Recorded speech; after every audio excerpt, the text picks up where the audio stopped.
हाल ही में Bharat taxi app launch किया गया है। भारत टैक्सी ऐप सहकारी मंत्रालय की ड्राइवरों के लिए एक अनूठी पहल है।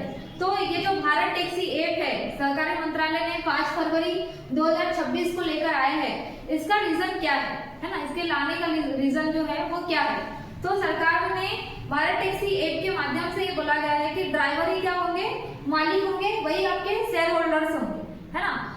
इन्हें क्या बोला जाएगा, आपका सारथी हो जाएगा। कुल मिला के ये जो भारत टैक्सी ऐप है वो ओला और जो प्राइवेट कंपनियां है जैसे उबर, रैपिडो को क्या करेगी, कंपटीशन देगी। ये जो आपका भारत टैक्सी ऐप है ये विश्व का कहना चाहिए पहला सरकारी कोऑपरेटिव राइड हेलिंग ऐप है। विश्व का पहला है ना। अगर ज्यादा अच्छा काम होगा तो ये सबसे बड़ा भी कहलाएगा, ठीक। तो इसमें बोला गया है कि ड्राइवर ही मालिक होंगे। मतलब ड्राइवर ही मालिक होने का मतलब ये है कि मान के चलिए अगर ड्राइवर 100 रुपए कमाता है, ठीक है, तो 30 रुपए क्या करेगा, गवर्नमेंट को देगा और 70 रुपए क्या करेगा, अपनी जेब में रखेगा, है ना।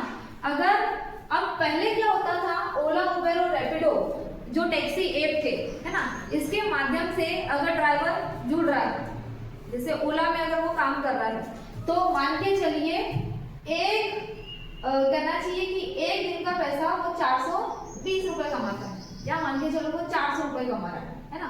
किलोमीटर के हिसाब से उसने एक व्यक्ति से, एक पर्सन से 400 रुपए कमाया, मतलब एक ड्राइवर ने कितना कमाया आपका 400।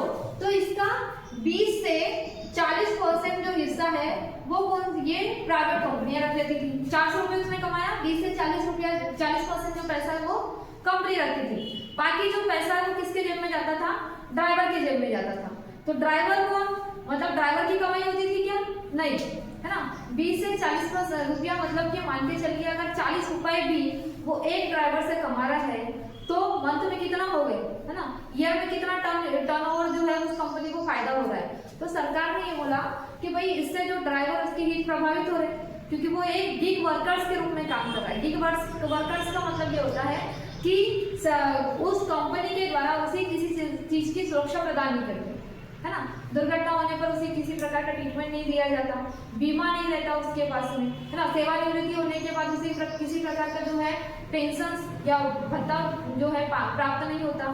तो सरकार ने ये सोचा कि ठीक है, एक काम कीजिए, हम प्राइवेट कंपनी को टक्कर देने के लिए ड्राइवर ही क्या बन जाते हैं, मतलब ड्राइवर ही को हम क्या बना देते हैं, शेयर होल्डर्स बना देते हैं, है ना। अब ये तो चीज हो गई। यहाँ पे अगर मैं बात करूँ तो गिग वर्कर्स के रूप में जो ड्राइवर है अभी वर्तमान में 1.25 करोड़ है ना। इतने ड्राइवर भारत में उपलब्ध है। इन कंपनियों में लगभग 10-10 लाख जो है ड्राइवर जुड़े हुए हैं। कितना प्रॉफिट इनको होता है। तो इन्होंने बोला कि जब आपके पास जॉब सिक्योरिटी नहीं है तो हम भारत टैक्सी ऐप लेके आते हैं जिसमें ड्राइवर को क्या बोला जाएगा, सारथी बोला जाएगा, है ना। तो इससे लाभ क्या होगा, सरकार ने ये भारत टैक्सी ऐप तो लेके आए, इससे लाभ क्या होगा ड्राइवरों को और एक आम आदमी को, ठीक है। तो इसका जो प्रॉफिट है, सर्ज प्राइसिंग का मतलब ये है कि जो प्राइवेट सेक्टर की जो टैक्सी कंपनियां हैं वो क्या करती है, पीक सीजन में और बारिश के सीजन में किलोमीटर के हिसाब से अपने दाम बढ़ा देते हैं। मान के चलिए कि 1 किलोमीटर में, मान के चलो, है ना, 1 किलोमीटर में वो 400 रुपए ले रहे, ठीक। लेकिन भाई पीक सीजन में या फिर बारिश के सीजन में वही 1 किलोमीटर का रेट वो 600-700 कर देते हैं। इससे आम आदमी को क्या होता है, सबसे ज्यादा नुकसान होता है, ठीक है। तो इन्होंने बोला कि ठीक है, हम एक सर्जिंग प्राइसिंग लेके आते हैं। इस प्राइस के द्वारा ही रेट डिसाइड होगा कि 1 किलोमीटर में हमें कितना पैसा लेना, ठीक है। दूसरा ये बोला गया कि ड्राइवर को फायदा होगा। ड्राइवर को क्या फायदा, मैंने अभी बोला कि अगर मान के चलिए वो 100 रुपए कमा रहा है तो 70 रुपए अपनी जेब में रखेगा, 30 रुपए क्या करेगी, सरकार को देगा। सरकार क्या करेगी, उसको सेविंग करेगी, सेविंग करके जब वो सेवानिवृत्ति हो जाएगा उसको वापस कर देगी। तो कुल मिला के उसको जो है बीमा प्रदान करेगी, है ना, सेविंग के रूप में कि ये भाई आप सेवानिवृत्ति हो गया, आपका पैसा ये लीजिए, है ना। और वो जो 30 रुपए बचेगा उससे क्या करेगी, इसी ऐप को डेवलप करेगी और क्षेत्र में उसको बढ़ावा देगी, ठीक है। फिर इसी के माध्यम से सुरक्षा बटन प्रदान की गई है। वहां पे जो भी भारत टैक्सी ऐप में बैठेगा उस टैक्सी ऐप के माध्यम से या उस टैक्सी में SOS बटन रहेगा जो डायरेक्ट किससे जुड़ेगी, आपके पुलिस कंट्रोल रूम से जुड़ा रहेगा, है ना। क्यों रखा गया, महिला सुरक्षा को ध्यान में रखते हुए, ठीक है। फिर साथ में ये बोला गया है कि इसमें 150 महिला ड्राइवरों को जोड़ा गया है। अगर कोई महिला है, ऐसे उसे लग रहा है कि मेल टैक्सी ड्राइवर के साथ उसे जाना अच्छा नहीं लग रहा है या सुरक्षा की दृष्टि से ठीक नहीं है, तो वो इन महिला ड्राइवर को भी जो है अपने हिसाब से वो चुन सकती है, ठीक है, जिसे दीदी ड्राइवर भी कहा जाता है। मैंने अभी यहाँ सबसे बड़ी बात ये बोली कि सरकार के द्वारा इस क्षेत्र में ड्राइवरों को बीमा प्रदान किया जाए, है ना, सरकार के द्वारा बीमा प्रदान किया जाएगा। इसका मतलब ये है कि सरकार कर कुछ नहीं देगी। अगर इसका मैं थोड़ा सा लॉजिक ये बताऊं कि सरकार ने बोला आप 100 रुपए कमाओगे, 70 रुपए अपने जेब में डालोगे, 30 रुपए हमें दोगे। अब मुझे ये बताओ कि जो भारत टैक्सी ऐप है ना, सहकारी मंत्रालय द्वारा जो चलाया जा रहा है, देन ओला और उबेर जैसी प्राइवेट कंपनियां हैं।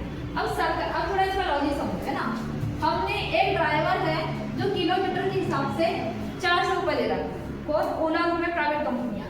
इन्होंने बोला कि आप कितना लेंगे, 200, है ना, इसका 20 से 40% हिस्सा कौन सी कंपनी रखेगी, प्राइवेट सेक्टर की कंपनी। इनने बोला कि हमें 30 रुपए देना और 70 रुपए जो है अपनी जेब में रखना, ठीक है। दूसरी चीज इन्होंने बोले कि आप जो है दोनों एप्लीकेशन से जुड़िए। दोनों एप्लीकेशन मतलब आप भारत टैक्सी ऐप से भी जुड़िए और प्राइवेट सेक्टर की जो भी कंपनी आपको अच्छी लगी आप उससे भी जुड़िए। इससे नुकसान क्या होगा, दिन में वो यहाँ काम कर लेगा, ओला उबेर में सबसे ज्यादा प्रॉफिट तो उसको ओला उबेर में हो रहा है ना, रात में लगेगा तो भारत टैक्सी ऐप में काम करेगा, नहीं तो नहीं करेगा, उसका मन करेगा तो करेगा, नहीं तो नहीं करेगा, ठीक है।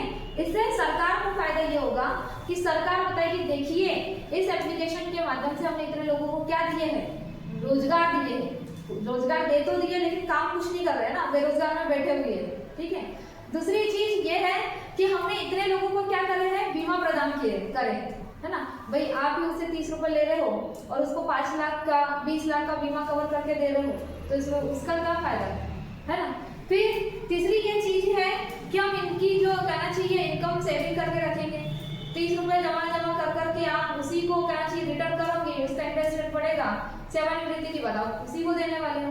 तो कुल मिला के इसमें ये बोला गया है कि आपको हम जॉब सिक्योरिटी प्रदान कर रहे हैं, मतलब जो ड्राइवर है वही मालिक होगा, है ना, और सरकार के द्वारा एक आंकड़ा प्रस्तुत कर दिया जाएगा कि हम लोगों को रोजगार प्रदान कर रहे हैं, ठीक है। तो यहाँ पे ये जो भारत टैक्सी ऐप है, अच्छा भारत टैक्सी ऐप के माध्यम से आप देखे होंगे कि ये जो कंपनियां होती है पीक सीजन और बारिश के सीजन में अपनी रेट बढ़ा देती है ना, इससे सबसे ज्यादा नुकसान आम आदमी को पड़ता है, ठीक है। तो अब मुझे ये बताना कि अब यहाँ से क्वेश्चन क्या पूछा जाएगा कि हाल ही में भारत टैक्सी ऐप लॉन्च किया गया, किससे संबंधित है, तो ये ड्राइवर से संबंधित है। दूसरी कि किस मंत्रालय लेके आया है, तो सहकारी मंत्रालय से लेके आया है। अब मुझे आप कमेंट बॉक्स में ये बताना कि सहकारी मंत्रालय के जो मंत्री है वो कौन है और सहकारी मंत्रालय किस वर्ष लेके आएगा, ठीक है।